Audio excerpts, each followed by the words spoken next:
Now children, we are studying heterogeneous mixtures. What are heterogeneous mixtures? We all know heterogeneous mixtures are the mixtures in which particles do not spread evenly. That type of mixtures are known as the heterogeneous mixtures. They are of two types, as already we have studied, that colloids and suspensions. Now we will study about their properties and their examples and their components, that we will study in this video.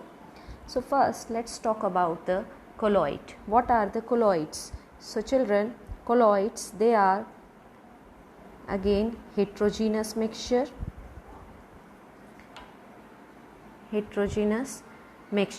But they looks like homogeneous mixture. Basically it is a heterogeneous mixture, but it looks like a homogeneous mixture. Why? Because the size of the particles of these colloids is very small. Very small means they are bigger than the size of the solution, but they are smaller than the size of the suspension. So the particle size is between 10 raised to power minus 9 to 10 raised to power minus 6 meter.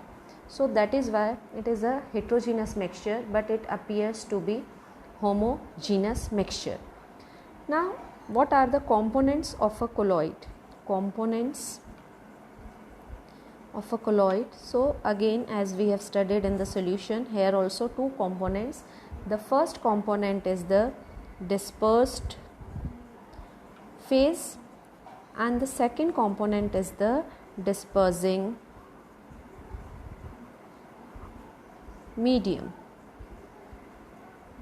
So dispersed phase and dispersing medium.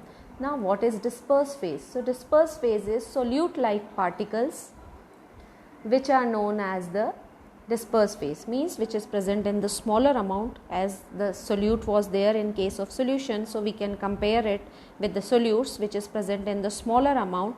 And the dispersing medium is a component in which the dispersed phase is dissolved. So it acts like a solvent which was there in the solution. So it has two components, dispersed phase and dispersing medium. Now these components, they can be solid in solid, they can be liquid in gas, they can be gas in liquid, they can be gas in gas, or they can be liquid in liquid.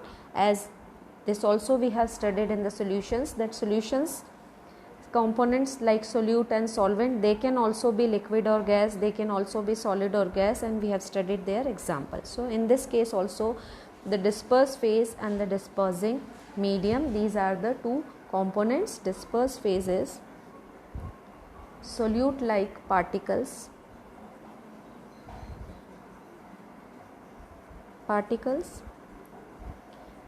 and dispersing medium is the component in which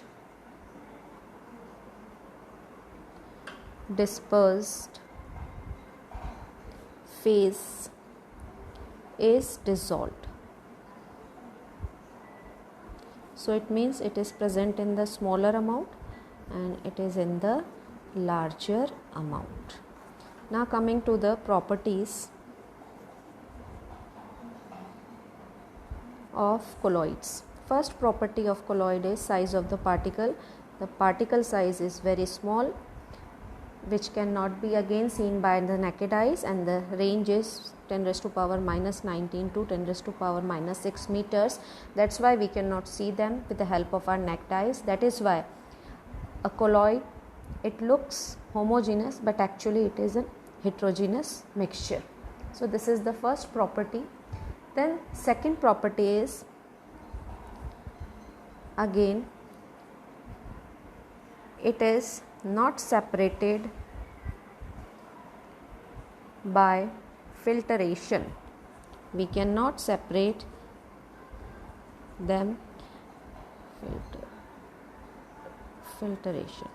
So if we want to separate the dispersed phase and dispersing medium, then we cannot use the filter paper, we cannot separate them, but we can separate them a special technique that is known as the centrifugation.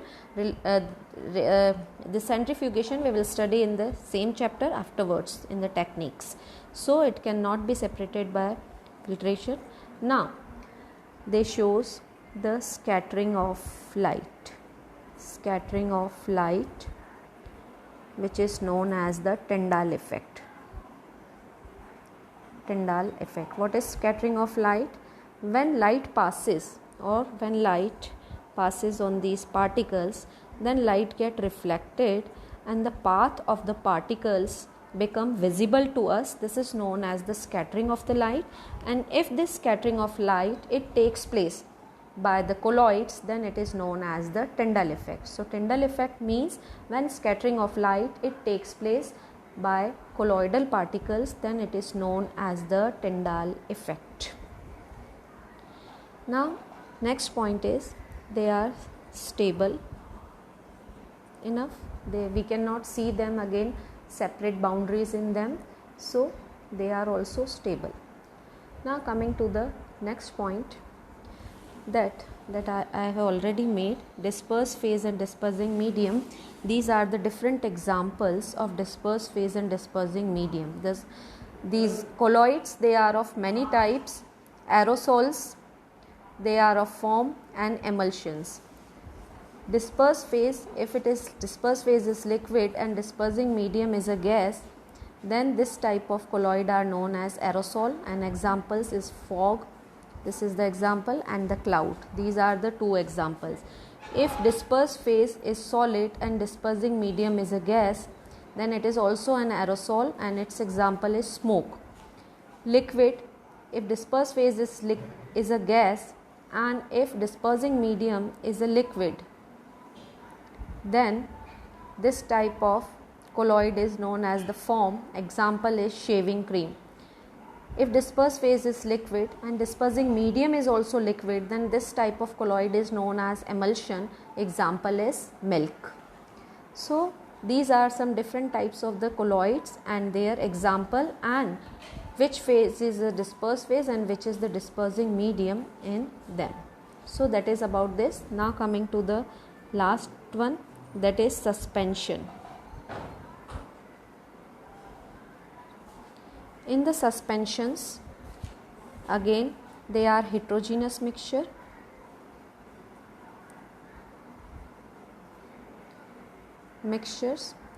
Now what is the definition of the suspensions? So the suspensions, in them the solute particles, they do not dissolve but they remain suspended throughout. Solute particles, we can see the solute particles with the help of our naked eyes. So the size of particle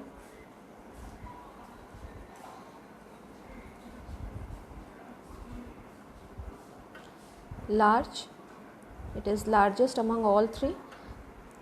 So it is largest and more than 10 raised to power minus 6 meter size particles. So we can easily see them, like soil and water. We can easily see the soil particles with the help of our naked eyes. Then again they also scatter the beam of light, so scattering effect can be seen. Then they are unstable. Unstable means if we will keep them for some time, then we can see the two separate boundaries in them. So they are quite unstable and we can separate them with the help of filter paper, or by the process of filtration we can separate them. So the larger size particle, they will be at up, and the smaller size particles, they will be in the filtrate. Okay, so these are some properties of the suspensions. Example of suspensions are soil plus water or chalk plus water. These are the examples of the suspension. So again, definition of suspension. Suspension is again a type of heterogeneous mixture in which solute particles are suspended throughout, means they do not mix with the solvent. So that type of mixture is known as the suspension. Particle size is the largest, they scatter the beam of light, they are quite unstable, and they can be separated by the method of the filtration.